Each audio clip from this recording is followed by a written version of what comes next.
Assalamualaikum warahmatullahi wabarakatuh. Selamat pagi dan semoga kalian yang berada di rumah tetap sehat dan tetap semangat dalam mengikuti pembelajaran hari ini. Langsung saja sebelum kita memulai pembelajaran, alangkah baiknya kita berdoa semoga ilmu yang kita dapatkan hari ini bermanfaat dan kalian lebih mudah memahami pembelajaran hari ini. Berdoa dimulai. Berdoa selesai. Halo, coba kalian perhatikan di sekeliling kalian. Banyak banget tanaman-tanaman, tumbuhan yang tumbuh dan mereka beraneka ragam. Nah, kali ini kita akan membahas tentang mereka, yaitu kingdom plantae atau tumbuhan.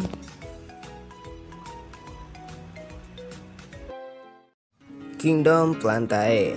Dahulunya, secara sederhana, pengertian tumbuhan menurut Aristoteles adalah organisme yang tidak bergerak.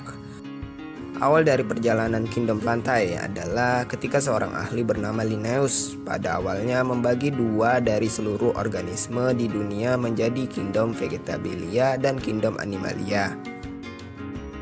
Setelah itu pada perkembangannya pada tahun 1866 oleh Haeckel memperkenalkan sistem tiga kingdom yang mengubah nama vegetabilia menjadi plantae yang hingga sekarang masih dikenal dengan sebutan tersebut.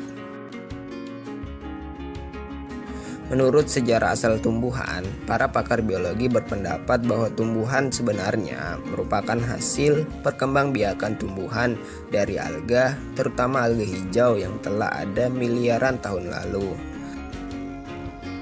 Dan kalau dilihat dari persamaannya antara alga dan tumbuhan yang ada sekarang, ternyata kedua organisme sama-sama memiliki zat hijau daun atau yang kita kenal dengan klorofil. Juga bisa melakukan proses fotosintesis untuk membuat makanan sendiri. Nah, di sini akan dijelaskan apa saja sih keunikan dari ciri-ciri tumbuhan tersebut. Langsung saja disimak ya. Keunikan ciri dari tumbuhan. Pertama, ciri yang segera mudah dikenali pada tumbuhan adalah warnanya yang kehijauan, tapi bisa saja kuning ya, yang dominan akibat kandungan pigmen klorofil yang berperan vital dalam proses penangkapan energi melalui fotosintesis. Jadi tidak mesti kalau tumbuhan itu harus warnanya hijau, karena ada pengecualiannya ya. Kedua, karena kemampuan fotosintesisnya, tumbuhan secara umum bersifat autotrof. Beberapa perkecualian, terdapat pula tumbuhan seperti pada sejumlah tumbuhan parasit yang merupakan akibat adaptasi terhadap cara hidup dan lingkungannya yang unik. Nah, jadi maksud autotrof di sini yaitu mereka bisa membuat makanan mereka dengan sendiri. Ketiga, karena sifatnya yang autotrof, tumbuhan selalu menempati posisi pertama dalam rantai aliran energi melalui organisme hidup, atau kita lebih kenal mudahnya dengan sebutan rantai makanan. Keempat, tumbuhan bersifat stasioner atau tidak bisa berpindah atas kehendak sendiri. Jadi tidak ada istilah tumbuhan itu bisa berpindah tempat ya. Akibat sifatnya yang pasif ini, tumbuhan harus beradaptasi secara fisik atas perubahan lingkungan dan gangguan yang diterimanya. Ciri kelima, adanya variasi morfologi tumbuhan jauh lebih besar daripada anggota kerajaan lainnya. Keenam, tumbuhan menghasilkan banyak sekali metabolit sekunder sebagai mekanisme pertahanan hidup atas perubahan lingkungan atau serangga pengganggu. Perlu kalian ketahui ya, bahwa fungsi metabolik sekunder ini adalah untuk mempertahankan diri dari kondisi lingkungan yang kurang menguntungkan, misalnya untuk mengatasi hama dan penyakit. Beberapa senyawa metabolik sekunder ini diproduksi untuk alasan tertentu, seperti sebagai racun untuk pertahanan terhadap pemangsa, atau sebagai zat warna untuk menarik atau memperingatkan spesies lain.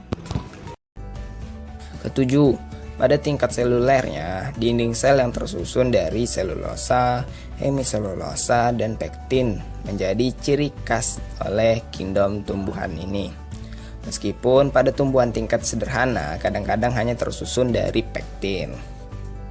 8. hanya sel tumbuhan yang memiliki plastida, juga vakuola yang besar dan seringkali mendominasi volume sel tersebut.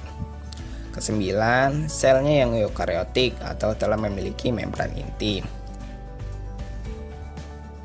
Dan ke-10, hampir semua jenis tumbuhan adalah tumbuhan darat atau istilahnya terestrial. Namun ada juga tumbuhan yang hidup di air, akuatik ya. Beberapa contoh tumbuhan akuatik adalah eceng gondok, teratai, dan kangkung air.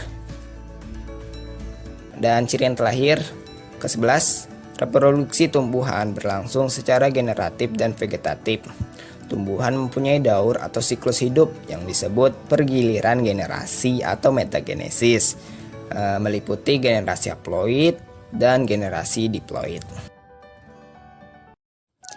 Sampai di sini pembelajaran kita hari ini. Sekian dan terima kasih. Wassalamualaikum warahmatullahi wabarakatuh.